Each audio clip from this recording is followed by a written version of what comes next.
বলে খিলখিলিয়ে হেসে দৌড়ে চলে গেল মৈত্রী। শতক তার বেসুরে গলার গান শুনে মুচকুচকে ফেলল। তারপর হঠাৎ গানের লিরিক্সটা আপন মনে বিড়বিড় করতে লাগলো। আচ্ছা, হঠাৎ এই গানের মিনিংটা কি দাঁড়ালো? কিছু বুঝতে পেরে সে বুবুকে আসছে বলে মিঠুকে ডাকতে লাগলো। মিঠু, শুনে যা। এই মিঠু। ঘর থেকে বেরিয়ে এসেও পেল না। উঠানে গিয়ে দেখলো আকিব শতককে দেখবে বলে। শালাবাবু, কই উড়ে বেড়াও? তাড়াতাড়ি মাহিতকে কোলে নিয়ে পিঠিতে দাঁড় করিয়ে দাও জলদি। শতক হেসে বলল, দুলাভাই, ও কোনো 4-5 বছরের বাচ্চা না যে বললেন আর কোলে নেব। এই বুইড়া সারকে কোলে নিতে পারবো না। আপনি নিন। আর আপনার তো পাঠার লাহান শরীর, আমি কোথায় চুনো ফুটি? খুশবু বলল, আমি কারো কোলে ওঠার জন্য লাফাইতেছি না, আমি হেঁটেই যেতে পারি। আল্লাহ পাক 2 পা দিয়েছে কিসের জন্য? সহস্র বলল, না ভাই, রীতি যা রীতি, তোমরা ভাঙন করতে পারো না, এতে পাপ হবে পাপ। বলে আড়াআড়িভাবে তওবা করলো। আকিব হেসে বলল, ছোট শালাবাবু ঠিক কথা বলছে। শতক, নাও না কোলে, আমি অনেক ক্লান্ত। শবনম বলল, শতক, তুই নে না, তো দুলাভাই এমনিতেই দুর্বল, কখন পড়ে যাবে ঠিক নেই। সহস্র দুলাভাইয়ের কানে কানে বলল, দুলা ভাই, আপনি দুর্বল, চিন্তা করবেন না। আর নয় হতাশা, আর নয় দুরাশা, নুরানি ইউনানি চিকিৎসা। সহস্র আর বলতে পারল না। আকিব তার মুখ বন্ধ করে দিয়েছে। শালা বউ মিলে তার মানিজ্যত শেষ করে দিল। শতক লুঙ্গির গিট শক্ত করে বেঁধে খুশবুকে কোলে নিয়ে বলল, শালার কপাল আমার, বউ কোলে নেওয়ার বয়সে শালারে কোলে নিতে হচ্ছে। খুশবু বলল, বিয়ে ভেঙেছে বলে দুঃখ পাচ্ছিস? থাক, কাঁদিস না। বলে হেসে উঠল। সাথে যোগ দিল সবাই। তখনই মৈত্রীর আগমন ঘটল। শতক মুচকের দিকে তাকিয়ে মুচকে একটা হাসি দিয়ে জোর গলায় বলল। বলতে বলতে থেমে গেল। মা চাচা আত্মীয় স্বজনের চক্ষু জোড়া তার দিকে তাকিয়ে। সে লজ্জা লুকাতে তাড়াতাড়ি পা চালালো। সকলে হেসে উঠল উচ্চস্বরে। না রে না, আর তো পারে না, মন আমার নাস্তা না বোধ একজনের হৃদয়। সন্ধেবেলা সবাই ব্যস্ত। কেউ কেউ টুকটাক কাজ করছে, আবার কেউ কেউ আড্ডা দিচ্ছে। আড্ডা বলতে সংসারের আলাপ, বাচ্চা কাচ্চাদের পড়াশোনা, ছেলের বউ, মেয়ের জামাই ইত্যাদি। ড্রয়িং রুমে আড্ডা দিচ্ছে সবাই। সব ভাই বোন। খুশবু গোসলের পরে অনেক মজা হয়েছে। মতিউর রহমান একটা লাগেজ এনে বললেন, এই লাগেজটা মেম্বার বাড়ি পাঠাইতে হইব, আপনাদের মধ্যে কেউ যাইবেন? সহস্র এসব ব্যাপারে আগে বড়াব্বা, তুমি চিন্তা করিও না, মেহু না, সব সহি সালামত পাঠিয়ে দেব। মতিউর রহমান হেসে বলে চলে গেল নিজের রুমে। সহস্র বলল, আমার সাথে কে কে যাবে? এই মিঠু, চল বিআই সাহেবের পকেট খালি করে আসি। মিঠু হেসে বলল, তাহলে রেডি হয়ে আসি। শতকের চল শক্ত হয়ে এলো।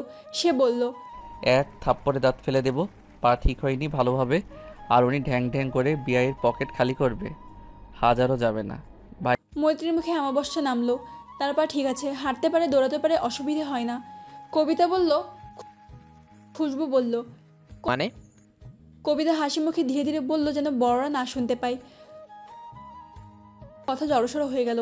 এই কবিতার মুখে কিছু আটকায় না। সবাই কি ভাববে? কেউ কিছু ভাবলো না, নর্মালে নিল। জিজ্ঞেস করলো কিভাবে হয়েছে। কবিতা বলল অত শত জানে না। সহস্র বলল, এখন দেখি আমারই লস, রোগী দেখতে তো খালি হাতে যেতে পারি না।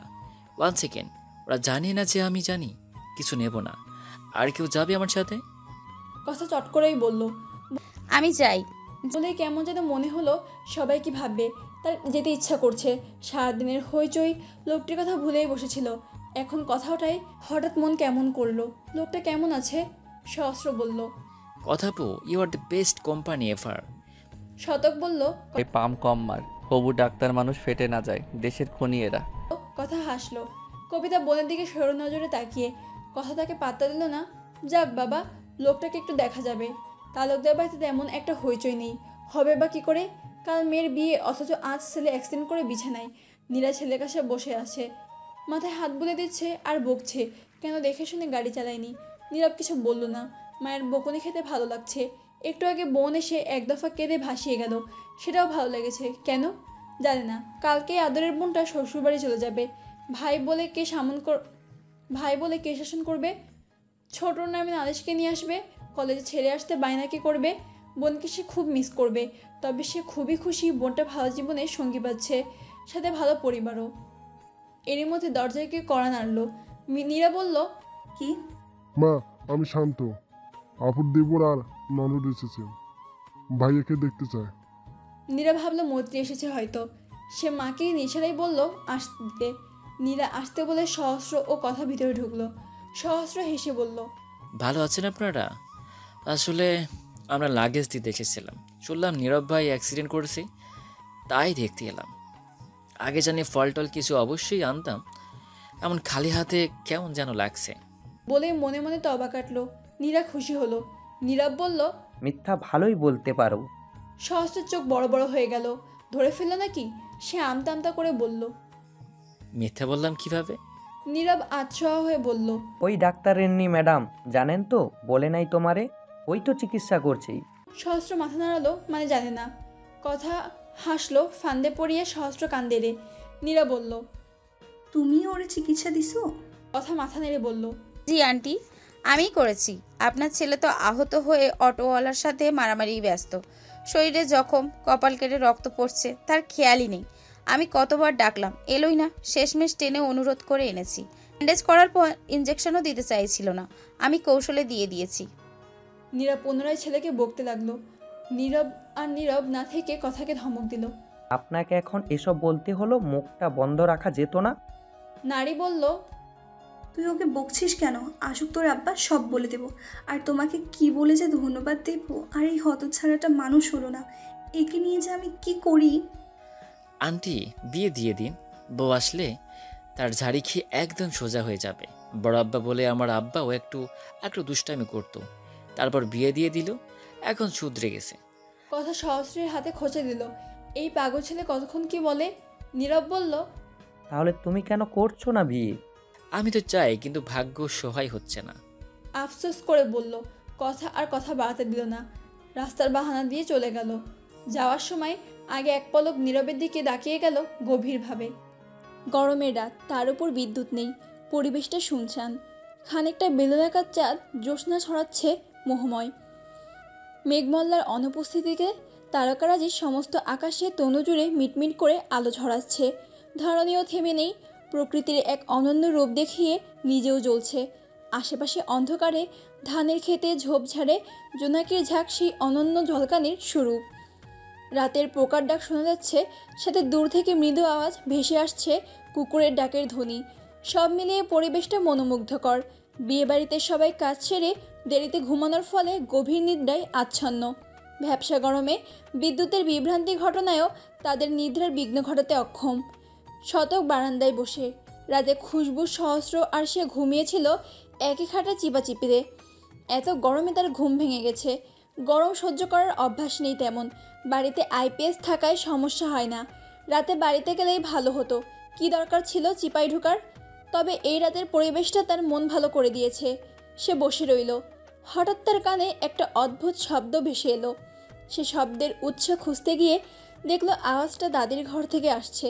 দাদি তো রাতে ঘুমের ওষুধ দেওয়া হয়, দাদি ঘরে কে কে ঘুমিয়েছে? সে ভাবলো গিয়ে দেখবে, কিন্তু ভেবে দেখলো না, এত রাতে যাওয়া ঠিক হবে না। কে না কে ঘুমিয়েছে। সে সরে আসতে নিলে মিয়েলি চাপা হাসি ভেসে এলো। শতকের টনক নড়ে। এই হাসিটা তার খুব চেনা। ভালো করে শুনে দেখলো একা নয়, আরও কেউ আছে। এত রাতে কী করছে? হাসির আওয়াজের সাথে আর একটা শব্দ আসছে, ক্ষীণ। কেমন স্বপ্ন? সিনেমাতে কপত কপতে যখন একে অপরের ওষ্ঠের মাঝে মত্ত থাকে তখন যেরকম চুচু ধ্বনি হয় সেরকম। শতকের হাত পা ঠান্ডা হয়ে গেল। ভিতরে কি হচ্ছে? অজানা আতঙ্কে তার হৃদস্পন অস্বাভাবিক হারে বৃদ্ধি পাচ্ছে। সে কি দরজা খুলে দেখবে, নাকি পালিয়ে যাবে অনাকাঙ্ক্ষিত ঘটনার সম্মুখীন না হওয়ার জন্য? সে দুরু দুরু পায়ে এগিয়ে গেল। টি শার্ট উঁচিয়ে বুকে থুতু দিল। দাদির ঘরের দরজা সারাক্ষণ খোলা থাকে। বুড়ো মানুষ কখন কি হয়। শতক দরজা প্রায় নিঃশব্দে অল্প আওয়াজ হলো, কিন্তু রুমে থাকা মানবগুলোর ঠাড় করতে পারল না। তারা নিজেদের কাজে মগ্ন। শতক অন্ধকারে আবছালোয় দেখল কাঁথামুড়ি দিয়ে আছে দুজন। ভিতর থেকে মৃদু আলো আসছে। কিসের আলো সেটা ভাবল না শতক। ভাবলো এই গরমেও কাঁথামুড়ি দিয়ে আছে আর নড়াচড়ার শব্দ আসছে। শতক ভাবল সে যা ভাবছে তা যেন সত্যি না হয় কদাপি। সেও 99% বিশ্বাস করে সে যা ভাবছে মিথ্যা। তবে 1% আশঙ্কাজনক উত্তেজনায় সে ঘেমে একাকার। সে আর অপেক্ষা করলো না, চট করে কাঁথা সরিয়ে দিল মানবদয়ের উপর থেকে। তারপর মানবীদয়কে দেখে তার চোখ শীতল হলো। তবে তাদের থাকা ফোন ও ফোনের স্ক্রিনে থাকা দৃশ্য দেখে তার চোখ কপালে। সে খপ করে মোবাইলটা কেড়ে নিল। মৈত্রী ও হুমায়রা ফোন দেখছিল ধ্যান মন দিয়ে। এভাবে শতক এসে তাদের ধরে ফেলবে কল্পনা অতীত ছিল। ছি, কি লজ্জাকারক পরিস্থিতি। হুমা লজ্জা পেয়ে কাঁথা টেনে আপাদমস্তক ঢেকে দাদের দিকে মুখ ঘুরিয়ে রইল। বাইরে কেউ শহীদ হলেও এই মুখ বের করবে না। মৈত্রী পড়ে গেল বিপাকে। সে কোথায় লুকাবে? হুমাটা পুরো কাঁথা নিয়ে নিল। সে শতকের দিকে তাকালো। আবছা অন্ধকারে শ্যাম মুখটা তেমন স্পষ্ট না। গালের থুতনিতে চাপদারির জন্য আরও অন্ধকার লাগছে। সে কি লজ্জা থেকে বাঁচতে খাটের নিচে লুকিয়ে পড়বে?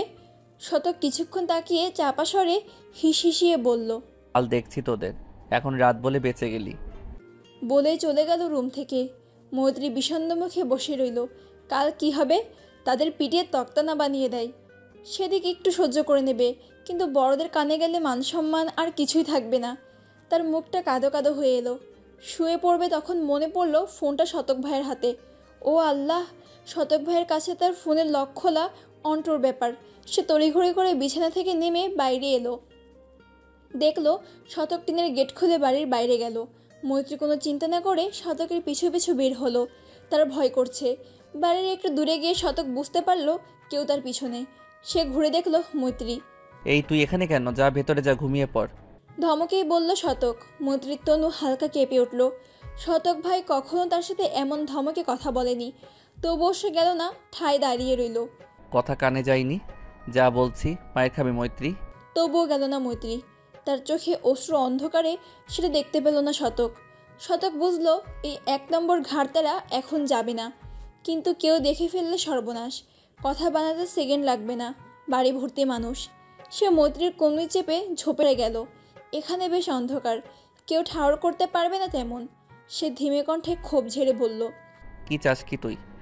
মৈত্রী চোখ পিটপিট করে বলল, ফোন। শতক ভ্রু কুঁচকে ফেলে। এই রাতে ফোনের জন্য এসেছে? ফোনে আর কি আছে? যা, আর পাবি না ফোন। মৈত্রী অনুরোধ করলো, শতক ভাই প্লিজ, আর হবে না, দিয়ে দাও প্লিজ। না, দেব না। বড় আম্মা বড় আব্বাকে জানাই তোর কীর্তিকলাপ। মৈত্রী শতকের হাত ধরে বলল, আর হবে না শতক ভাই প্লিজ, বলো না, আর হবে না তো। আর আমরা তো শুধু মুভি দেখছিলাম। শতক হাত ঝটকায় সরিয়ে দিল। পুরো মুভি রেখে তোরা শুধু ওইটুকুই দেখছিলি কেটে কেটে? লজ্জা করছে না ফোনের কথা বলতে? মৈত্রী খানিকটা রেগে গেল, তবুও শান্তভাবে বলল, বারবার দেখিনি, শুধু 3 বার দেখেছি। সেটা আবার গলা বাড়িয়ে বলছিস? লজ্জা করলো না? সাথে হুমাও ছিল, ও ছোট না? সরি বললাম তো। আর তুমি এমনভাবে বলছো যেন তোমরা কখনো দেখোনি টাইটানিক। আর হুমা অতটাও ছোট নয়, ওই এই মুভি দেখবে বলছিল। আর তুই তো দুধে ধোয়া তুলসী পাতা। ও বললো আর তুই সঙ্গ দিলি। আর আমিও দেখেছি টাইটানিক অনেকবার, তবে রোমান্টিক সিন স্কিপ করে গেছি। আর তোরা এখনো নাক টিপলে দুধ বেরোয়। শতক ভাই ফোন দাও বলছি। দেব না। কি করবি? মৈত্রী খানিকক্ষণ ভাবলো, তারপর হাসি মুখে বলল, বাবাকে বলে দিব তুমি আমাকে কি কি বলেছো। প্রমাণ স্বরূপ তোমার গিফট দেখাবো। শতক পকেটে হাত রেখে মৈত্রীর দিকে ঝুঁকে বলল, খুব উপকার হয়। বউ ছাড়া থাকা দেয়, আর বউটাও থাকতে পারছে না বুঝলি। কী সব দেখে বেড়াই।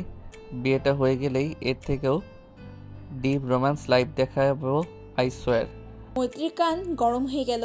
সে তড়িঘড়ি করে বাড়ি ফিরে এলো। শতক হেসে তার পিছু পিছু এলো গুনগুন করতে করতে। বাড়িতে ঢুকে যেয়ে যার কামরায় চলে যায়। কেউ খেয়াল করলো না বাইরের টয়লেট থেকে কেউ বেরিয়ে তাদের একসাথে দেখে অবাকের চূড়ায়। তালুকদার বাড়িতে কম বেশি সবাই ব্যস্ত। একটু পরেই বরযাত্রী আসবে বলে কথা। নীরব অসুস্থ অবস্থায় কাজ করছে। অবশ্য তার কাজে বলতে লোকদের উপর চিল্লানো, হুকুম দেয়া। কেউ কিছু গড়বড় করলেই ঝাড়ি দিয়ে বসিয়ে দিচ্ছে। ঝর্ণা বসে আছে ঘরে। একটু পরেই তাকে সাজানো হবে। কোনো পার্লারের লোক না, তার মামাতো ভাইয়ের বউ লতা সাজাবে। নীরা মেয়েকে দুধ ভাত খাওয়াচ্ছে। ঝর্ণা খেতে চাইছে না কাল থেকে এই দুধ ভাতের উপর। মনে হচ্ছে কতদিন হলো ঝাল খায় না। নীরা বকছে মেয়েকে। একটু খেয়ে নে, বিয়ের মানুষ এলো বলে। নে হা কর। মা, আমি আর খাবো না, নিয়ে যাও এইসব। নিজেকে 2 বছরের বাচ্চা মনে হচ্ছে। লতা ভাবি হেসে বলল, আম্মা আপনি এটা নিয়ে যান, ও তো এসব খাবে না, বরের দেওয়া এটু খাবে। বলেই হাসলো। ঝর্ণা নাক ফুলালো। নীরা মেয়ের মাথায় হাত বুলিয়ে চলে গেল। যাওয়ার পথে তার চোখ ভিজে গেল। মেয়েদের কেন বাপের বাড়ি থেকে বিদায় দিতে হয়? এরই মধ্যে সরগর শুরু হলো, বর এসেছে বর এসেছে। নীরব ও মুরব্বীরা এগিয়ে গেল। বাচ্চারা তো সেখানেই। দুটো হাইস করে এসেছে বিয়ের লোকজন ও বর। নীরবের মামা খুশবুকে মিষ্টিমুখ করিয়ে ঘড়ি উপহার দিয়ে নামালো হাইস থেকে। খুশবু মেরুন কালারের কাজ করা পাঞ্জাবি ও মাথায় বরটুপি পরে আছে, হাতে রুমাল নেই। তার সাথে বাকিরাও নেমে এলো। শান্ত ও আরও ছেলেমেয়েরা গেট ধরেছে, টাকা ছাড়া ঢুকতে দেবে না। এই নিয়ে তর্ক চলল সকলের মাঝে।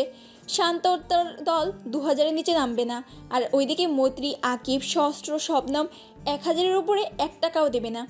এই নিয়ে তুমুল বাকবিতণ্ড। খুশবু বেশ মজা পাচ্ছে। তারও তো দাঁড়া নেই, বাড়ি থেকে সব ঠিক করে এসেছে। গেট ধরার টাকা শতকের পকেট থেকে, প্লেট সাজানোর টাকা আকিবদুল্লা ভাই, আর বাকি সব সে দেখবে।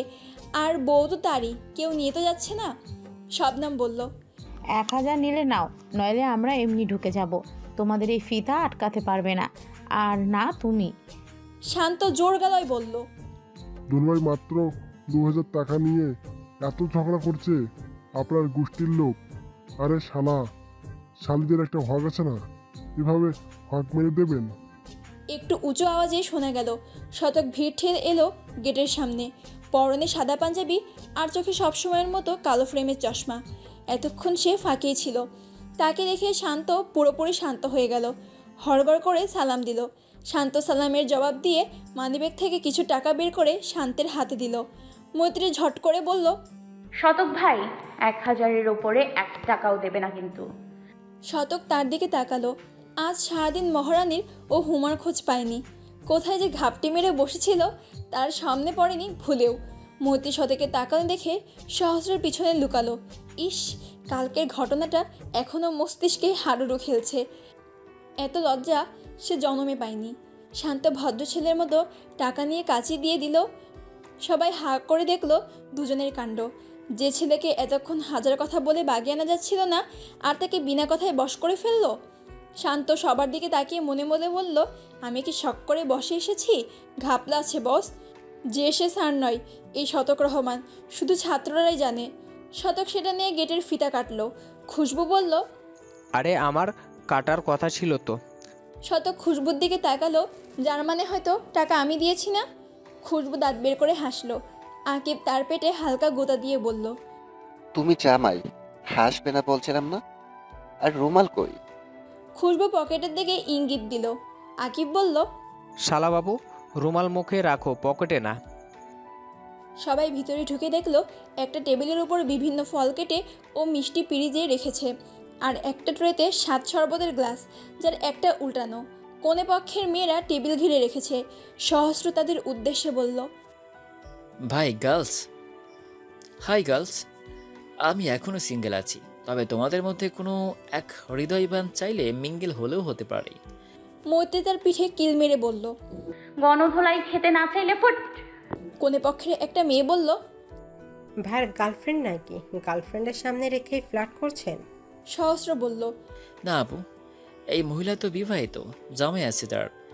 তবে এই জামাইটা আমি না, তবে আপনাদের কৃপা থাকলে কারো না কারো জামাই ঠিকই হব। মৈত্রী কিছু বলবে সহস্র তাকে বিবাহিত বলার জন্য, কিন্তু শতকে চোখ রাঙাইতে ভাইয়ের পিছনে গিয়ে আরুকে কোলে নিয়ে চুপ করে রইল। এই মাস্টারের জন্য মজাও করতে পারবে না। অবশ্য কাল রাতের ইনসিডেন্টটা না হলে এই মাস্টারকে সে থোড়াই কেয়ার করতো। হু। বিন্দু এসে মৈত্রীর পরনের বোরকা টেনে ধরল। মৈত্রী তার গাল টিপে দিল। কনে পক্ষের মেয়েগুলো মিষ্টি ফল ফলাদি খাইয়ে দিল বর ও কোলদারাদের। তারপর শরবত খেতে বলল নিজেদেরকে, তবে শর্ত দিল উল্টা গ্লাসে শরবত না ফেলে বরকে খেতে হবে, কেউ সাহায্য করবে না। খুশবু বলল, আচ্ছা, শর্ত জিতে গেলে আমি কি পাবো? একটা মেয়ে বলল, বোনকে তো দিচ্ছি, আর কি চাই? আয়াত বলল, সে তো শরবত না খেলেও পাবে, তাহলে কষ্ট করে কি লাভ? সবাই বলল, আমরা দেখব না আমাদের দুলাভাই কেমন স্মার্ট। খুশবু হেসে সবাইকে একটা করে গ্লাস দিয়ে ট্রে ধরে উল্টানো গ্লাস সিধা করলো, এতেই উল্টে গেল আর সমস্ত পানি গ্লাসে। খুশবু হেসে ট্রে তুলে শরবত পান করলো। সবাই অবাক হলো। বরযাত্রীদের খাওয়া শেষ হলে বরের এটো প্লেট নিয়ে ঝর্ণার কাছে দিল আর তাকে এখান থেকে কিছু খেতে বলল। গ্রামীণ বিয়েতে এটা একটা নিয়মের আওতায় পড়ে। তাদের ধারণা এতে ভালোবাসা বাড়ে। কথা উসকুস করছে নীরবের সাথে কথা বলার জন্য। নীরব আশেপাশে একবার এদিকে তো আর একবার ওদিকে। বিয়ে পড়ানো হবে একটু পরেই। কবিতা কথার ভাব দেখে বলল, প্রেমে পড়লে সবাই ছেঁচড়া হয়ে যায় শুনেছি, আজ স্বচক্ষে দেখতে পেলাম। কথা চোখ গরম করে বলল, আমি প্রেমে কখন পড়লাম আর ছ্যাঁচড়ামি বা কখন করলাম? পরেরই বলছো? সত্যি স্বীকার করার সাহস নেই বুঝেছি। কথা নীরবের দিকে তাকিয়ে বলল, প্রেমে পড়িনি তো, তবে কারোর মায়ার জালে বাজেভাবে ফেসে গেছি। আর এই মায়াবী জাল থেকে বেরোনো বোধহয় আমার সাধ্যের বাইরে। হয়তোবা আমি বেরোতে চাই না, কি জানি। I just want him, just him. In the future, I want him with my every single breath. I want to live with him. কবিতা হাঁ করে কথাগুলো গিলল। তার বোন এসব বলছে? প্রেম ভালোবাসা থেকে দূরে থাকা বোন এই গুন্ডা জালে আটকেছে, তাও কতটা গভীরভাবে। কিন্তু এ যে সম্ভব না, বাবা মা কখনো মানবে না। সিস, তুমি পাগল হয়ে গেছো। লোকটা একটা গুন্ডা, বাবা কখনো মানবে না। আর এই লোকটা মানবে? কথা হাসলো। সে কোনো টিনেজ নয়, যথেষ্ট প্রাপ্তবয়স্ক। নিজের ভালো মন্দ সিদ্ধান্ত নেওয়ার অধিকার আছে। কাল রাতভর সে অনেক ভেবেছে, মনকে অনেক বুঝিয়েছে। বেহায়া মন একানাও বোঝেনি। মস্তিষ্ক একটা যুক্তি দাঁড় করালো, মনে হাজারটা সলিউশন দেয়। বাবা মাকে মানানো সবচেয়ে বড় বাধা হবে হয়তো, কিন্তু সে মানিয়ে নেবে যে করে হোক। আর বাকি রইল নীরব, তাকে একেবারে আষ্টে পিষ্টে জড়িয়ে নেবে। কবিতা, কল হার ভাই, নট গুন্ডা, আন্ডারস্ট্যান্ড? শক্ত কণ্ঠে বলে জবাবের আশা না করে নীরবের দিকে এগিয়ে গেল। কবিতা হাঁ করে দেখল শুধু। তার বোনের এই স্বরূপটা তার অজানা। নীরব একটা ছেলেকে বকছিল। কথা গিয়ে নীরবের পাশে দাঁড়ালো। নীরব কথাকে দেখে চোখ ছোট ছোট করে পর্যবেক্ষণ করলো। বরযাত্রীতে আসা সকল প্রাপ্তবয়স্ক মেয়েরা বোরকা পরিহিত, এমনকি হুমায়রাও। শুধু এরা দুই বোন গাউন পরে অন্য একপাশে ঝুলেছে। মাথায় যদিও স্কার্ফ আছে, কিন্তু সকল বোরকা পরিহিত রমণীদের কাছে এরা দুই মন বেমানান লাগছে। কথা মেয়েটা সুন্দর, একদম পারফেক্ট সব দিক দিয়ে। আর কথাবার্তা চালচলনে বেশ স্মার্ট। বিয়েবাড়িতে সকল ছোকরার নজর এই দুটার দিকে। ছোটটা তো পাটরানি, খালি পটর পটর। সামনে ছেলেটাও কথার দিকে তাকিয়ে। নীরব ছেলেটিকে বিদায় করলো। কথাকে বলল, আপনারে দেইখা মনে হয় না বাবার কোনো অভাব আছে, আর না ওই পাটনারিনে দেইখা। তাহলে কয়েকটা বোরখা কিনবার পারেন না? আপনার আত্মীয় স্বজনের দিকে তাকান, সবাই বোরখা পরিহিত। কথা বেশ লজ্জা পেল। আমতা আমতা করলো কি বলবে এর জবাবে। ওরা কেউ বোরকা পরে না, ওর মাও না, আর না ফ্রেন্ড। হয়তো সবাই সেকেলে ভাববে, তাই নীরব বুঝলো এসব ব্যাপারে উদাসীন তারা। বোরখা পরলে কেউ অসুন্দর হয় না। একজন নারীর সৌন্দর্য উপভোগ করার অধিকার শুধু তার স্বামীর। আর এরকম ঘুরে তার অধিকার ক্ষুণ্ণ করা মানে হয়?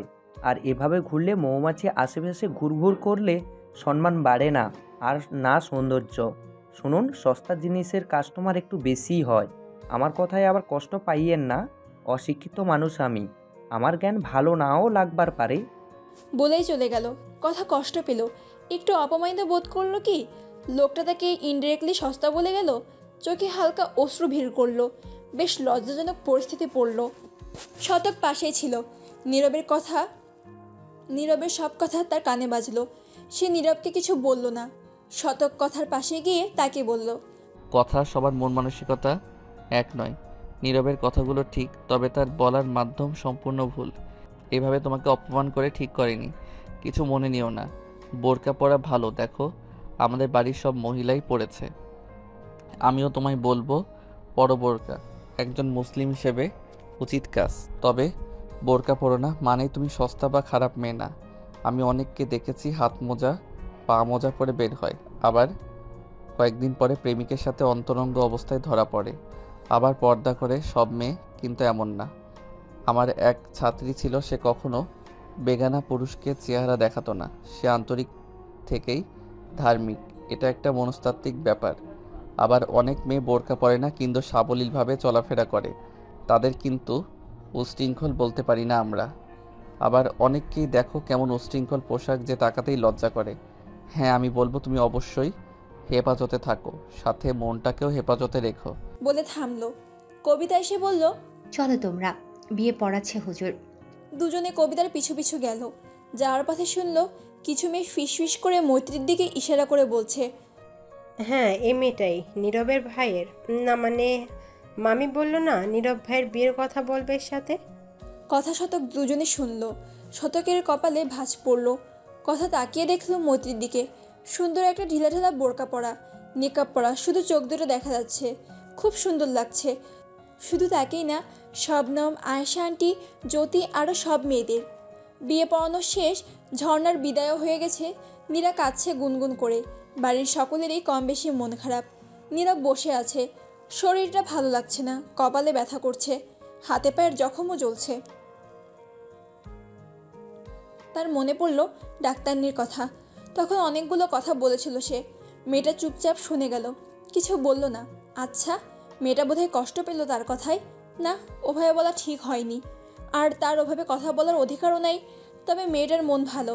সেদিন তার চিকিৎসা করলো, বাড়িতে এসে খবরও নিল। তখনও বোধহয় তার অবস্থা জানতে চাইছিল। খাদিজা বেগম ছেলের বউকে গয়না দিয়ে মিষ্টিমুখ করিয়ে গাড়ি থেকে নামালো। খুশবু পাশেই। গ্রামের বৌঝিরা বউ দেখার জন্য ভিড় জমিয়েছে। ঝর্ণা শাশুড়ির হাত ধরে এগোতে নিলে সহস্র বলল, আরে ভাবি কি হেঁটে যাবে নাকি? আমাদের ভাই আছে কি করতে? ভাই ঝটপট কোলে নিয়ে নাও।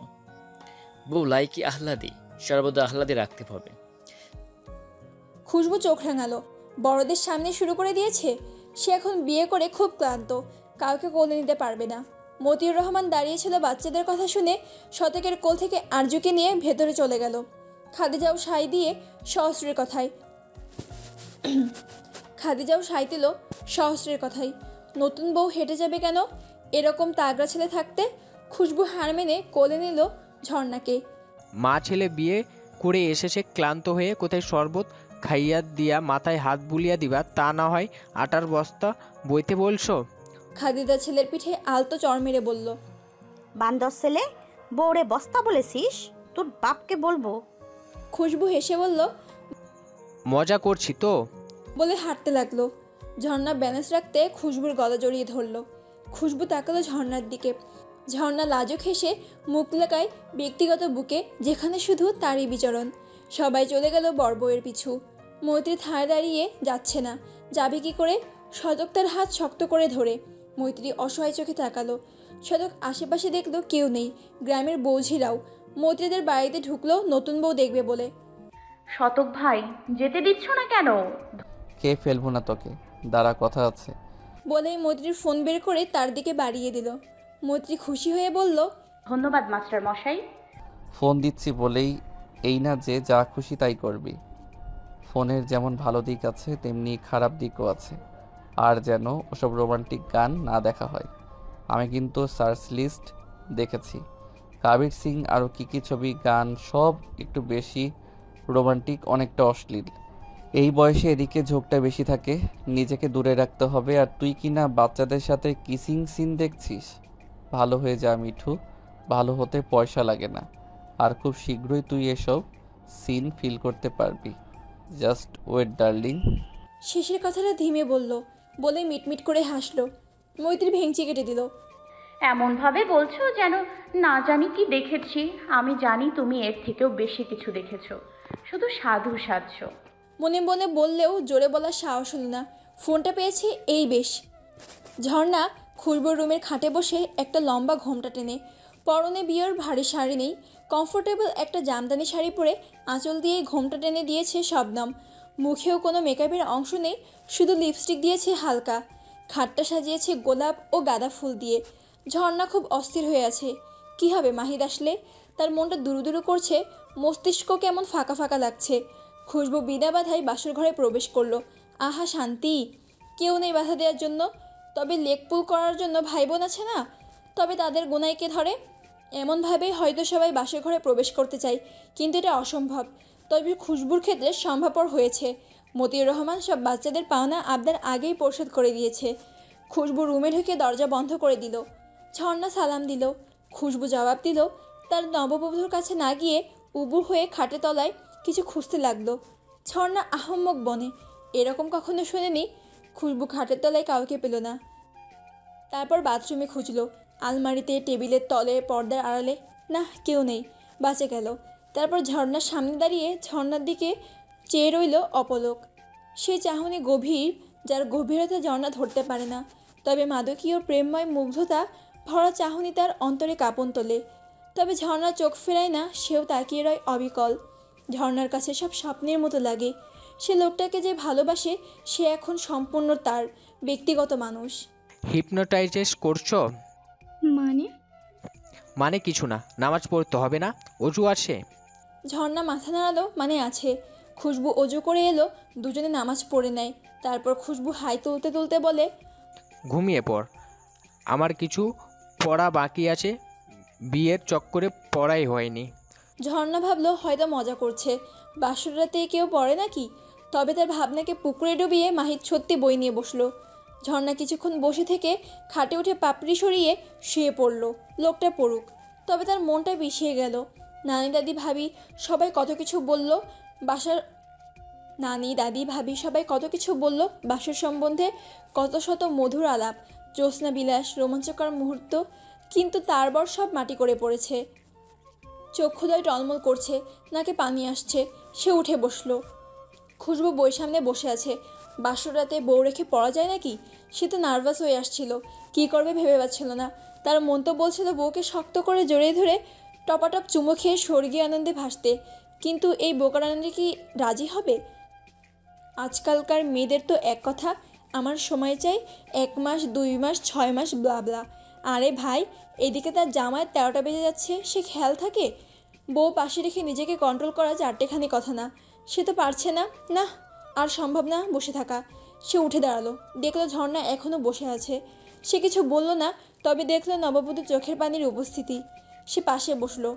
অনেক সময় নিয়ে তাকিয়ে দেখলো তার বোকা রানীকে। ইস, মেয়েটা বেশ আদুরে। ঝর্ণা মাথা নিচু করে আছে। ওভাবে তাকিয়ে কি দেখছে? তার অস্বস্তি হচ্ছে। তবে অস্বস্তি কমাতে মাহিত ঝড়ের বেগে এসে তাকে জড়িয়ে ধরলো। সে তাল সামলাতে না পেরে খাটের উপর পড়ে গেল। মাহিত ছাড়লো না, বরং শক্ত করে ধরে রাখলো। কিছু সময় চুপ থেকে ঝর্ণার ঘাড়ে মুখ গুজে দিল। ঝর্ণা চুপ, কি বলবে কি করবে মস্তিষ্ক কাজ করা বাদ দিয়েছে। তারপর ধীরে ধীরে হস্তদ্বয় রাখলো মাহিদের পিঠে। ঘাড়ে অনুভব করলো তপ্ত অষ্টের নিবিড় ছোঁয়া। সেই ছোঁয়া আদিতে আলতো হলেও সময়ের ব্যবধানে হিংস্র হলো। ঘাড়, গলা, বুকে জ্বলুনি অনুভব করলো। ঝর্ণা খামচে ধরলো মাহিদের চুল। মাহিত থামলো না, আরও বেপরোয়া হলো। তার এক হাত ঝটকায় শাড়ির কুচি খুলে ফেললো। ঝর্ণা তার হাত চেপে ধরলো। মাহিত সেই হাত শক্ত করেই বিছানায় চেপে ধরলো। গলায় ঘাড়ে দন্তপাটি বসিয়ে গাঢ় চুমুর বর্ষণ করলো। ঝর্ণা সহ্য করতে পারল না, মৃদু স্বরে আর্তনাদ করে বলল, লাগছে মাহিত। মাহিত থেমে গেল, মুখ তুলল ঝর্ণার পানে। ঝর্ণা চোখ বুজে, তবে চোখ ভেজে তার। মাহিত অনুতপ্ত হলো। কপালে ও চোখে ভালোবাসার পরশ দিয়ে গালে মুখ ডুবিয়ে বলল, 29 বছর জীবনে মা বোন বাদে কোনো পরনারী আসতে দেয়নি। সবটুকু ভালোবাসা হালালভাবে বউকে দিব বলে, সেই ভালোবাসার একমাত্র অধিকার নেই আমার বউ, আমার বোকা রানী। আমি নিজেকে সামলানোর চেষ্টা করছি, পারিনি। আমি চাইছি আমার বোকা রানীকে সবটুকু দিয়ে খুব ভালোবাসবো, আজীবন ভোর ইনশাল্লাহ। দেব না তোমার। চোখ খুলল, মাহিদের চোখে চোখ রাখলো। কত আকুল ভালোবাসাময় আকাঙ্ক্ষা তার পাবার, সে কি মানা করতে পারে? সে ফুপিয়ে উঠে মাহিদকে সর্বশক্তিতে জড়িয়ে ধরল। মাহিদ হেসে তাকে জড়িয়ে ধরল। বর্ষপঞ্জিতে বৈশাখ মাস চলছে। এই বৈশাখ মাসে কালবৈশাখী ঝড় উঠত এককালে, তবে বর্তমানে আমাদের দেশের বৃষ্টির হার কমে যাচ্ছে বছরে অন্তর অন্তর। বৈশাখী মাসের বেশ কিছুদিন পেরিয়ে গেছে, এখনও বৃষ্টির দেখা নেই।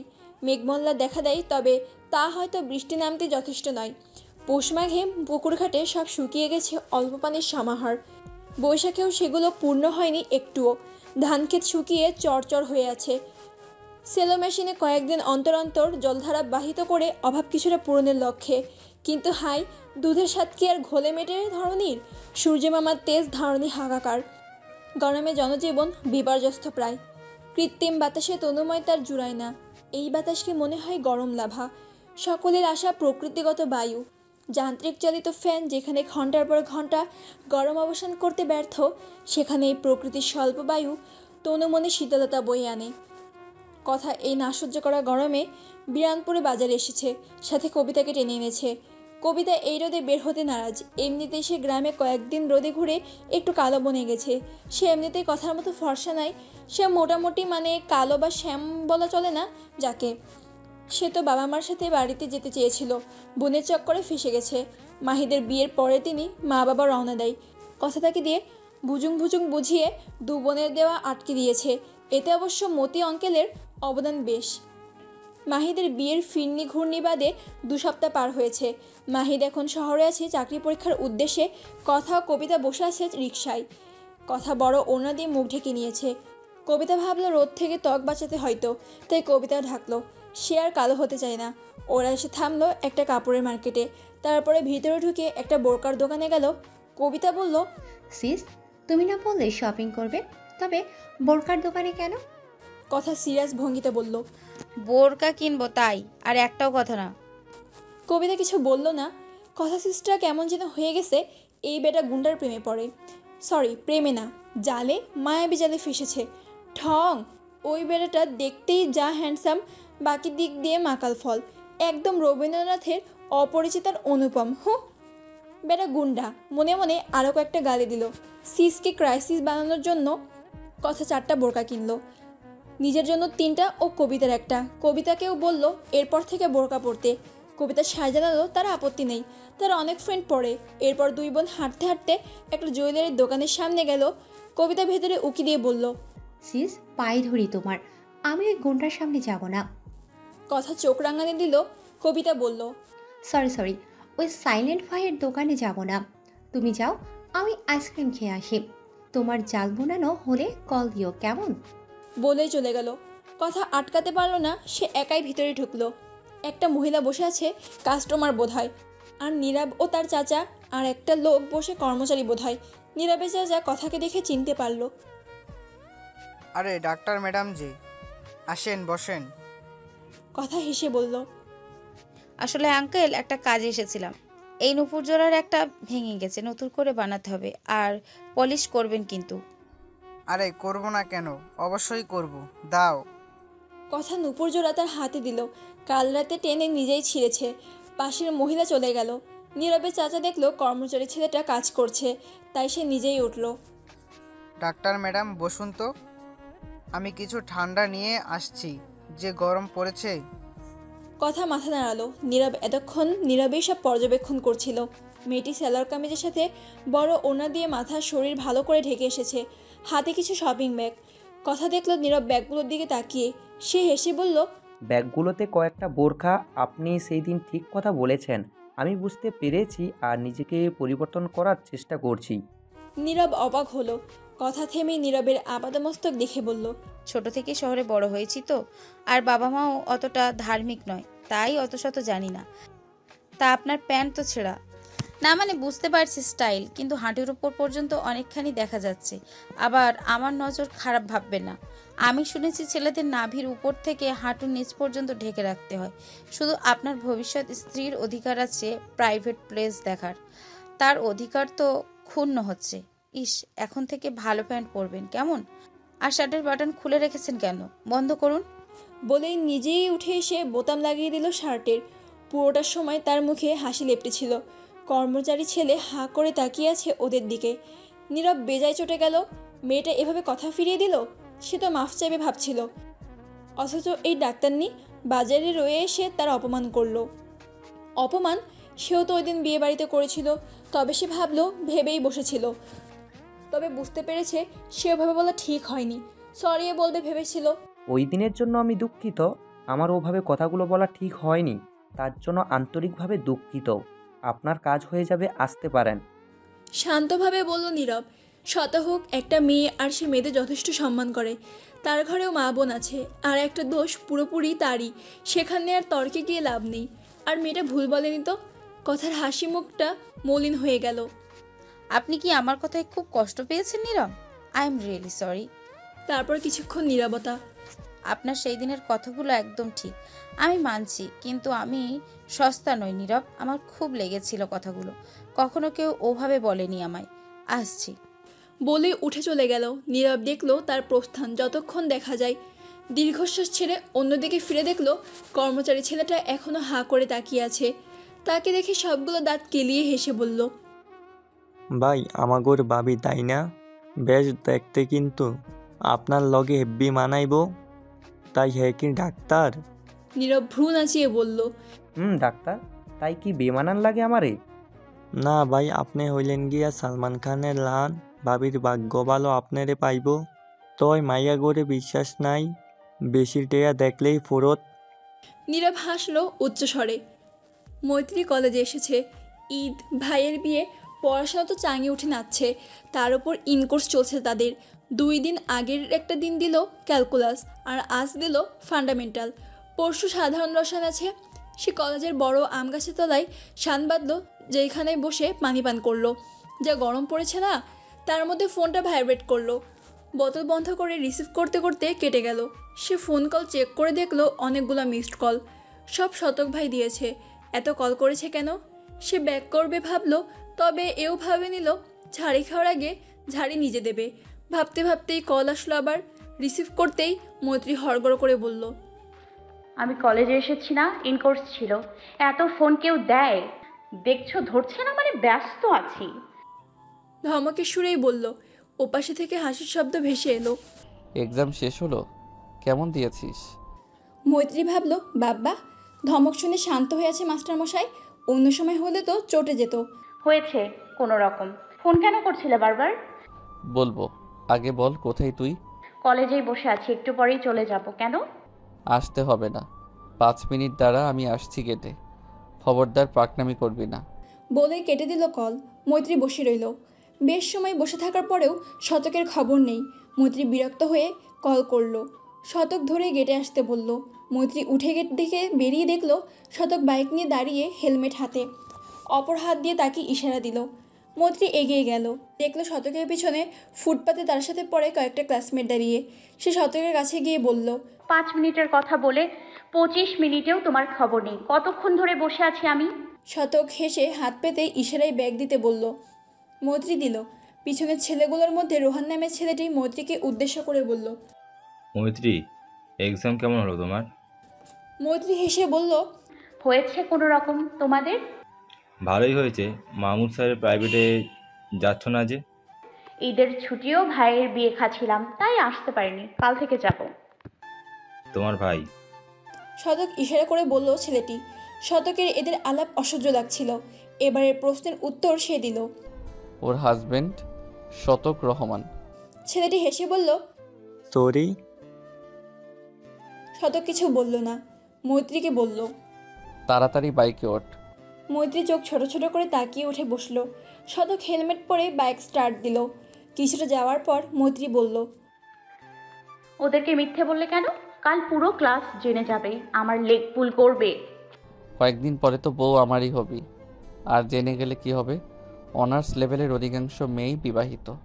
আর তোকে ছেলেদের থেকে দূরে থাকতে বলেছি না?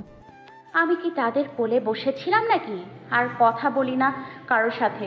ছেলেটার রেজিস্ট্রেশন আমার পরই, তাই দেখা হলে কখনো কখনো টুকটাক কথা জিজ্ঞেস করে। আমি ভদ্রতার খাতিরে উত্তর দিই। শতক কিছু বলল না। সারা রাস্তা চুপ করেই রইল। মৈত্রীও কিছু বলল না। রাগ করেছি কি? করুক, তাতে কি? নিজে যে কত শত রমণীর সাথে কথা বলে তার বেলায়। মৈত্রী খেয়াল করলো তারা বাড়ির রাস্তায় যাচ্ছে না, অন্য রাস্তায়। তবু জিজ্ঞেস করলো না। বেশ খানিকটা সময় পরে শতক একটা নদীর পাড়ে বাইক থামিয়ে মৈত্রীকে ইশারায় নামতে বলল। মৈত্রী নেমে পড়ল। শতক বাইক পার্ক করে আসলো। নদীর ঘাটে মানুষজন আছে বেশ, তবে বিকালের তুলনায় কমই। পাশে একটা পার্ক আছে। মৈত্রীর কাছে গিয়ে তার হাত ধরে পার্কের থেকে চলল। ব্যাগটা শতকের কাঁধে ঝুলছে। মৈত্রী মুখ খুলল। ঘাটেই বসি। শতক কিছু বলল না। হাঁটা থামিয়ে ঘাটের কাছে সিঁড়িতে বসলো। মৈত্রীও চুপচাপ বসলো। শতককে খেয়াল করলো। গরমে ঘেমে মুখটা লাল হয়ে গেছে। সে পানির বোতল বের করে দিল শতককে। শতক হাতে নিল। মৈত্রী বলল, উঁচু করে খাবে, একদম মুখ লাগাবে না। শতক বোতলটা ঢিল ছুঁড়ে নদীতে ফেলে দিল। আশেপাশের কেউ কেউ তাকিয়ে দেখলো। মৈত্রী অবাক। এত রাগ? তোমার বোতল ফেললে কেন? খাবে না ফিরিয়ে দিতে। বোতলটা আমার বান্ধবী দিয়েছিল। আঁখে ভরে গেল অশ্রুতে। বেস্ট ফ্রেন্ড রূপার দেওয়া বোতল। রূপা এখন চবিতে পড়ছে। 8 থেকে ইন্টার পর্যন্ত একসাথে ছিল। অ্যাডমিশন পরীক্ষায় তার কোথাও চান্স না হলেও রূপার চবিতে হয়েছে। তারপরে সে চট্টগ্রামে। মৈত্রী ব্যাগ শতকের কাছে। মৈত্রী ব্যাগটা নেওয়ার চেষ্টা করে বলল, এত রাগ কোথা থেকে আসে তোমার? ব্যাগ দাও আমার, আমি যার সাথে খুশি কথা বলবো, তোমার তাতে কি? এখানে কেন এনেছো তুমি আমাকে? আমি বাড়ি যাব। ব্যাগ কেড়ে নেওয়ার চেষ্টা অবিরত। শতক শক্ত করে ধরে রাখলো ব্যাগ। সব অভিযোগ শুনল, তবে কোনো ব্যক্ত করলো না। উঠে দাঁড়িয়ে ব্যাগ কাঁধে ফেলে মৈত্রীর হাত শক্ত করে ধরে সামনে হাঁটা শুরু করলো। তার বউ হবে না কেন? তারই বউ হতে হবে এই মেয়েকে, আর কারো হবে না। মৈত্রী রহমান শুধু তার। অন্য লোকের কোলে ওঠার প্রসঙ্গ তুলবে কেন? আবার বোতলে মুখ লাগাতে বারণ করেছে। অবশ্য সে মুখ লাগিয়েও খেত না, কিন্তু ওভাবে বলায় জেদ চেপে বসে। শতক পার্কের টিকিট কেটে ভিতরে ঢুকলো। দুপুরের দিকে হওয়ায় ভিড় নাই তেমন। স্কুল ও কলেজের স্টুডেন্টের সংখ্যা বেশি। ক্লাস বাঙ্ক দিয়ে বন্ধুবান্ধবদের মিলে আড্ডা দিচ্ছে। আজ তার স্কুলে কিছু কারণবশত বন্ধ করে দিয়েছে হেডমাস্টার, আর তার মনটা ফুরফুরে ছিল। তাই মৈত্রীকে ফোন দিয়ে অপেক্ষা করতে বলেছিল, কোথাও ঘুরে আসা যাক। কিন্তু ফুরফুরে মনটারে পোস্টমর্টম করে দিল এই মিঠু। সে পার্কের ভিতরে ঢুকে রেস্টুরেন্ট থেকে আইসক্রিমের বাটি, কোন আইসক্রিম, কিছুটা চিপস, কোকাকোলা আর একটা পানির বোতল নিল। মৈত্রীর পাশে চুপচাপ দাঁড়িয়ে। কিছু ছেলে মৈত্রীর পাশ দিয়ে যাওয়ার সময় শতক তার কাঁধ পেঁচিয়ে কাছে টেনে নিল। মৈত্রী শতকের দিকে তাকিয়ে রইল। মুডের 12টা বাজিয়ে কেয়ার করা হচ্ছে। তবে তার ভালো লাগলো বেশ। নিজেকে কেমন নায়িকা নায়িকা ফিল করলো। আর শতক তার নায়ক। আহা, পুরো সিনেমাটিক। হিরো নায়িকার ব্যাপারে খুবই পজিটিভ, কারোর সাথে দেখতে পারে না, জেলাসি। তার মনে লাড্ডু ফুটতে লাগলো। তার মন খারাপের রেশ হাঁ হয়ে গেল। কিছু ছিল এলো স্কুলের স্টুডেন্ট, গলায় আইডি ঝুলছে। শতককে দেখে মাথা নত করে সালাম দিল। শতক বলল, স্কুল ছুটি, বাড়ি না ফিরে এত দূর কি? বাড়ি যাও সবাই। সকলে জি স্যার বলে এক প্রকার দৌড়ে পালালো। স্যারের সাথে কোনো মেয়েকে দেখে কৌতূহলী হলেও ধমাকে সব উড়ে গেছে। মৈত্রী হেসে উঠল। তাদের কাণ্ড দেখে হেসে বলল, তুমিও তো বাড়ি না গিয়ে বেড়াতে এসছো, তো ওদের বকছো কেন মাস্টার মশাই? এটা তো না ইনসাফ। শতক কিছু বলল না। সদাইয়ের পলিটা হাতে নিয়ে ব্যাগ পুনরায় কাঁধে ঝুলিয়ে মৈত্রীকে রেখেই চলে গেল। মৈত্রীও দেরি না করে বড় বড় পা ফেলে তার পিছু পিছু হাঁটলো। একটা বড় নাগরদোলার সামনে দাঁড়ালো দুজনে। গ্রামে মেলায় সাধারণত 4 টুপিটার নাগরদোলা থাকে, আর সেটা দ্রুত ঘোরে। অনেক মজার সেটা। অনেকে ভয়ে চিল্লিয়ে ওঠে, অনেকে তো আনন্দে।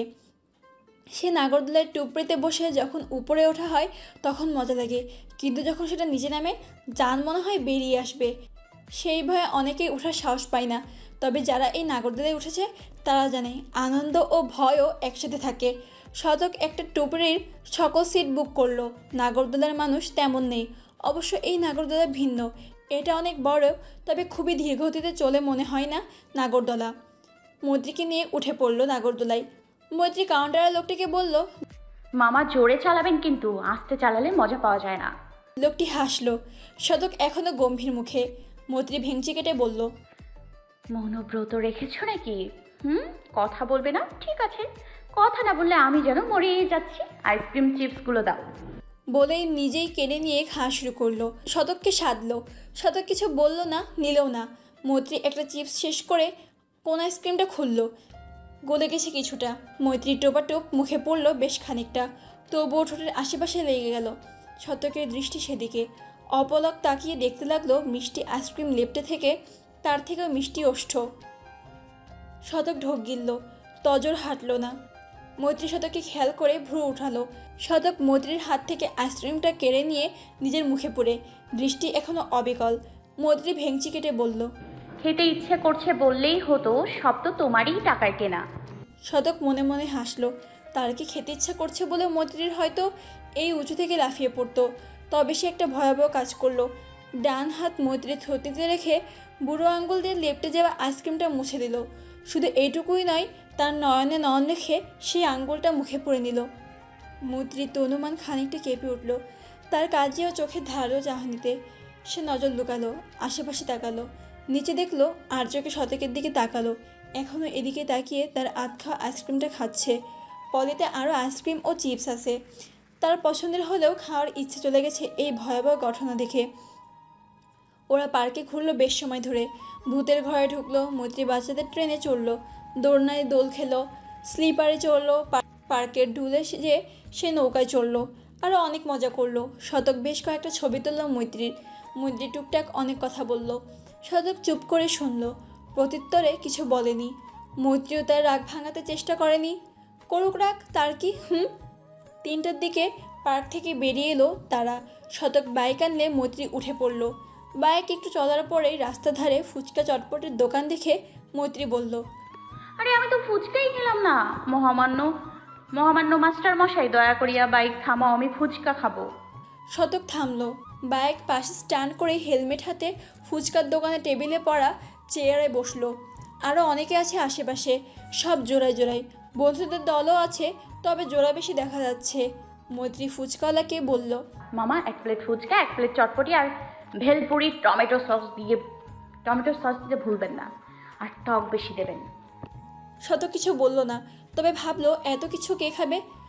অর্ডার আসলে মৈত্রী ফুচকায় টক ভরে শতককে দিয়ে বলল, নাও খাও, আর খবরদার আমার খাবারে নজর দেবে না, চোখ গেলে দেবো একদম। শতক চোখ রাঙালো। মৈত্রী খিলখিলিয়ে হেসে উঠল। মেকআপ খুলে সেও খাওয়া শুরু করলো। শতক আশেপাশে দেখলো না, কেউ এদিকে তাকিয়ে নেই। মাঠের মতো খালি জায়গায় বেশ কয়েকটি ফুচকার দোকান, গাছের ছায়া থাকার জন্য ঠান্ডা বেশ। শতক দেখলো মৈত্রী চটপটি চামচে পুড়ে মুখে তুলছে, তা আবার ভেলপুরিতে কামড় বসাচ্ছে। চটপটির প্লেট টেনে সেও চামচটা দিয়ে মুখে দিল। চটপটিটা দারুণ। শতক আর মৈত্রী খেতে ব্যস্ত। মৈত্রী কখনো কখনো ধীরে ধীরে শতককে কিছু বলে বিরক্ত করছে ও হাসছে মুচকি মুচকি। শতক বিরক্ত হচ্ছে না, বরং প্রত্যেকটার কথা এনজয় করছে। দূরে থেকে কেউ তাদের দেখে অবাক হয়ে তাকিয়ে। সে রাস্তা দিয়ে যাচ্ছিল কোথাও। রাস্তার ধারে ফুচকার দোকানে চোখ পড়তেই নজর যায় শতক মৈত্রীর দিকে। শতক মৈত্রীর দিকে তাকিয়ে সর্বাক্ষণ। সে বেশ সময় নিয়ে দুজনকে পর্যবেক্ষণ করলো, তারপর নিঃশব্দে চলে গেল। শতক ফুচকার বিল মিটিয়ে মৈত্রীকে নিয়ে গেল পাশে বসা বৈশাখী মেলায়, যা মাসব্যাপী চলে। ভিড়ের মাঝেও আগলে রাখলো মৈত্রীকে। মৈত্রী দোনো মনে অসম্ভব ভালো লাগায় ভরে গেল। একটি দোকান থেকে শতক কয়েক ডজন কাচের চুড়ি, বেশ কয়েক জোড়া দুল কিনল। মেলার ভিতর ঢুকে পড়ল তারা। গ্রামীণ মেলায় বলা চলে এই বৈশাখী মেলাকে। বিভিন্ন রঙে আনন্দে সজ্জিত এই মেলা। এলাকার বিশাল মাঠের সবটুকু জুড়ে বসেছে এই মেলা। মেলায় বিভিন্ন দোকান ও ক্রেতাদের ভিড়। কসমেটিক্সের দোকান, হাতে তৈরি বিভিন্ন দ্রব্য যেমন পুতির মালা, হাতে ভাঁজ করা ডিজাইনারে বিভিন্ন 3 পিস, রুমাল, ওড়না ও থান কাপড় থেকে শুরু করে বেতের চেয়ার, কুলা, ঝুড়ি, পাটি, আরও বিভিন্ন নৈমিত্তিক ব্যবহার সামগ্রী, মাটির তৈরি জিনিসপত্র, হাঁড়ি, পাতিল, কলস, কড়াই, হাবালি, ফুলদানি, টপ, প্লেট, কাঁসা, চারি, আরও অনেক দ্রব্যাদি। এছাড়াও মাটির তৈরি বাচ্চাদের খেলনা সামগ্রী যেমন ছোট হাঁড়ি পাতিল, ঘোড়া, পুতুল, পাখি ইত্যাদি। আরও বিভিন্ন দোকান, মিষ্টি, ঝুড়ি, ফাস্টফুডের দোকান, ফুচকা স্টল, শরবতের স্টল, জিলেপির স্টল, বাচ্চাদের খেলনা গাড়ি, টমটম, টাড্ডু ঘোড়া, কেরকেরি গাড়ি, কাঠের তৈরি মিনি ট্রাক, গাড়ি ঘোড়া ইত্যাদি, নাগরদোলা, ট্রেন, নৌকা ইত্যাদি। আর নৌকা বাইচের আয়োজন করে নদীতে যা খুবই জনপ্রিয়। আর সবচেয়ে আকর্ষণীয় হলো পান্তা ইলিশের স্টল। পান্তার সাথে ইলিশ খাওয়ানো হয়, সাথে সাথে বিভিন্ন ভর্তা, পেঁয়াজ ও কাঁচামরিচ। মৈত্রী নাগরদোলা দেখেই হালকা চেঁচিয়ে বলল, শতক ভাই দেখো নাগরদোলা, আমরা উঠি প্লিজ। শতক ভিড় ঠেলে নাগরদোলার লোকের টাকা পরিশোধ করে মৈত্রীকে নিয়ে উঠল। প্রথমে ধীরে ঘুরলেও ধীরে ধীরে জোরে ঘুরতে লাগলো। মৈত্রী ভয় পেল না, তার অভ্যাস আছে। মামার বাড়ি গিয়ে কত উঠেছে, তবে শতক একটু ঘাবড়ে গেল। পার্কের নাগরদোলার সাথে এটার বিরাট ফারাক। এর আগে উঠেছিল একবার এই 4 খুপড়িওয়ালা নাগরদোলার সহস্রের জোড়াজুড়িতে। তার অভিজ্ঞতা নাজুক। সে চোখ বুজে নিল, মৈত্রীর কাজ শক্ত করে ধরল। ঘুরতে ঘুরতে যখন উপর দিক থেকে উঠে ভালোই লাগে, কিন্তু যেই নিচের দিক থেকে নামে মনে হয় দেহ থেকে প্রাণ আলাদা হয়ে প্রাণটা উপরে উঠে গেছে, আর সে নিচে। শতক সহ্য করে নিল। একটু পর নাগরদোলা দোল খাওয়া শেষ হলে ওরা নেমে পড়ল। মৈত্রী শতকের অবস্থা দেখে হেসে খুন। শতক নেমেই বমি করলো কয়েকবার, আর পণ করলো প্রাণ থাকলে উঠবে না এই আশিক দোলায়, নাগরদোলায়। নাগরদোলায় উঠে এই অবস্থা তোমার। সো স্যাড মাস্টার মশাই, এই পুঁটি মাছের জান নিয়ে নাগরদোলা চড়বে? শতক চোখ রাঙিয়ে তাকে থামিয়ে দিল। মৈত্রী থেমে গেলেও তার হাসি থামেনি যে নেকাবের আড়ালে দেখতে পাচ্ছে না শতক। তারা মেলা ঘুরে ঘুরে অনেক কিছুই কিনলো। সাদা লাল হলুদ ঝুড়ি, মিষ্টি, জিলাপি, আরও বিন্দুর জন্য টমটম, মাটির পুতুল, আরও কিছু খেলনা নিয়ে হাত ভর্তি করে ফেলল। এখানে বিকাল গড়িয়েছে, ভিড় ক্রমশ বাড়ছে। শতক পিছনে মৈত্রী তার সামনে হেঁটে যাচ্ছে। হঠাৎ মৈত্রী থেমে গেল। হঠাৎ থেমে যাওয়ায় শতকের সাথে ধাক্কা লাগে। মৈত্রী পিছনে ঘুরে, কলেজ ব্যাগটা তার কাঁধে, অন্য হাতে পলি ব্যাগ। শতক দেখল মৈত্রীর চোখে অশ্রুর সমাহার, মুখটা তো নেকাবি ঢাকা। মৈত্রী ধীরে ধীরে করুণ কণ্ঠে, শতক ভাই কেউ বাজেভাবে ছুঁয়েছে বলেই ঠোঁট উল্টে কেঁদে ফেলল নীরবে। শতক তৎক্ষণাৎ তাকে জাপটে ধরল, হাতে তার বিভিন্ন সামগ্রী, আশেপাশে ভিড়। মৈত্রী তাকে ছাড়তে বলল, আমি বাড়ি যাবো এক্ষুনি। শতকের চোয়াল শক্ত, রাগে তার শরীর কাঁপছে। সে উপস্থিতি থাকা সত্ত্বেও তার ব্যক্তিগত নারীকে বাজে স্পর্শ। বলল, কে করেছে দেখেছিস? চিনতে পারবি? না, আমি বাড়ি যাব বলছি তো। শতক কিছু বলল না। এই ভিড়ের খোঁজে পাওয়া যাবে না। অগত্যা সে মৈত্রীর হাতের পলি ব্যাগ নিজের এক হাতে নিয়ে, এক হাতে তার কাঁধ জড়িয়ে, অপর হাতে সমস্ত ব্যাগ নিয়ে বের হয়ে আসলো ভিড় থেকে। বাইকে বসিয়ে সব জিনিস সেখানে রেখে দোকান থেকে পানির বোতল, স্পিড কিনে আনলো। মৈত্রী অধিক স্পিড খেলো। মেলায় প্রায় অধিকাংশ মেয়েরাই এরকম পরিস্থিতিতে পড়ে। কিছু পুরুষ মানুষ আছে যারা ভিড়ভাটে বাসে বিভিন্ন জায়গায় সুযোগ খোঁজে নারীর শরীরে বাজে স্পর্শ করার। তারা ভাবেই না তাদেরও মা বোন আছে, দরকারে বের হয় ভিড়ভাটে। হয়তো তাদেরও তাদের মতো জঘন্য লোক দ্বারা হ্যারেস হয়। শতক বলল, আই এম সরি, মেলায় তোকে নিয়ে যাওয়া উচিত হয়নি। প্লিজ ভুলে যা না, দুঃস্বপ্ন ভেবে। চলো। শতক বাইক স্টার্ট দিল। দুজনে আগের মতোই চুপচাপ। গরমে দুজনেই ঘেমে একাকার। বাইক চালানোয় শোষ বাতাস লাগায় বেশ ভালো লাগছে। মৈত্রী শতকের কাঁধে রাখা হাতটা শতকের পেটের কাছে রেখে শার্ট চেপে ধরল, থুতনি রাখলো শতকের কাঁধে। স্পর্শ করেনি দুজনে। শতক মৈত্রীর হাতে একটা হাত রাখলো, এক হাতে বাইক কন্ট্রোলে। মৈত্রী হেসে বলল, অকালে মরতে চাও? হ্যান্ডেল ধরো 100 ভাই। শতক হেসে হাত সরালো। মরবি না, মহিলা মানুষ অত সহজে মরে না। আমাকে মহিলা বললে? তো কি তুই বাচ্চা নাকি? 20 পেরিয়ে 21 ছুঁই ছুঁই, নারী করিতেই বড়ি, শুনিসনি? এখন মুখে খই ফুটছে? এতক্ষণ তো মিউট করা ছিলে। ভেংচি দিয়ে বলল মৈত্রী। মিঠু, আহা কি সুন্দর মিষ্টি আদুরে ডাক। মৈত্রীর মনটা ভালো হয়ে গেল। একটু আগ পর্যন্ত শরীর ঘিন ঘিন করছিল অনাকাঙ্ক্ষিত বাজে স্পর্শে। শতকের আদুরে আবেগতাড়িত মোলায়েম ডাকে চোখ ছলছল করে উঠল পুনরায়। সে নাক টেনে বলল, শতক তার নাক টানা শুনে বুঝতে পারল পাগলটা আবার কাঁদছে। তার খেয়াল রাখা উচিত ছিল। এই ভিড়ে মেলায় নিয়ে যাওয়া একদম উচিত হয়নি। ভালোবাসি মিঠু, খুব ভালোবাসি। কখন, কবে থেকে জানি না, ব্যাস ভালোবাসি। রোমান্টিক ফিল্মি স্টাইলে প্রপোজ করতে পারবো না। আমার জীবনের প্রত্যেকটা ভালো মুহূর্তে কারো মুখে প্রশান্তিময় মুচকি হাসি দেখার জন্য তোকে চাই। দুঃখের সময় কারো বুকে মাথা রেখে দুঃখ বিলাস করার জন্য তোকে চাই। একঘেয়েমি কাটাতে কারোর সাথে ঝগড়া করার জন্য তোকে চাই। জ্যোৎস্না রাতে আমার জানালার পাশে বকুল গাছের পাখির কিচিরমিচির শোনার জন্য একটা মৈত্রী রহমান নামক পাখি চাই। তুই শুধু আমার হয়ে থাকিস মিঠু। মৈত্রী তার পিঠে থুতনি ঠেকিয়ে শুনল, কিছু বলল না। শতকও চুপ করে গেল। বেশ কিছুক্ষণ নীরবতা পালন করে শতক বলল, কিছু বলছিস না যে? মৈত্রী বলল, কি বলবো? শতক কিছু বলল না। আর মৈত্রী কিছুক্ষণ চুপ থেকে থেকে বলল, মাস্টার মশাই, আমার থেকে কোনো আশা রেখো না।